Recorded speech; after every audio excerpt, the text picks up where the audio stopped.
दोस्तों नमस्कार। आपके सामने यहाँ पे दो प्रश्न दिए हुए हैं। पहला प्रश्न है 3 की पावर 2 और 2 की पावर 3 और जो दूसरा प्रश्न है वह लिखा है 3 की पावर 2 और पूरे को छोटे से ब्रैकेट में बंद किया है और इस ब्रैकेट के बाहर पावर लगाया है 3। अब इन दोनों प्रश्नों में अलग अलग आंसर आएगा। बच्चे करते क्या है, इन चीजों में डिफरेंस नहीं समझ पाते हैं कि डिफरेंस क्या रहता है। आइए हम लोग समझते हैं इन छोटी छोटी चीजों को। देखेंगे, ध्यान रखेंगे कि अगर कभी भी ब्रैकेट के बाहर घात लगी हुई है, जैसे इस ब्रैकेट को छोटे वाला ब्रैकेट के बाहर पावर कितनी लगी हुई है 3, तो जब कभी भी ये ब्रैकेट हटता है तो घात की घात से गुणा हो जाती है। तो अगर हम इसको देखेंगे, इसको हल करेंगे, तो ये छोटा वाला ब्रैकेट जब हम हटाएंगे तो इस घात की इस 2 से गुणा हो जाएगी।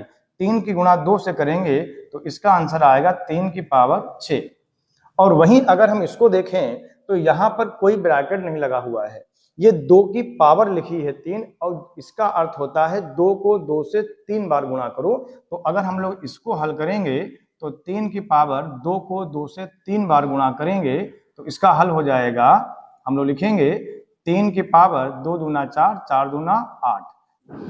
इस प्रकार से हम लोग समझ सकते हैं कि जब कभी भी ब्रैकेट के बाहर घात लगी होती है तो घातों की गुणा हो जाती है, और अगर किसी अंक की घात लगी हुई है तो इसका अर्थ होता है उसी से ही कितनी बार गुणा करें। जैसे एक प्रश्न हम लिखते हैं यहाँ पर, जैसे हमने लिखा 2 की पावर 3 पूरे की पावर 4। अब अगर आप इसको हल करना चाहें तो इसको आप कैसे हल करेंगे, तो देखो ये ब्रैकेट जब हटेगा तो घातों की गुणा हो जाएगी, तो 2 की पावर आ जाएगी 4 तिया 12।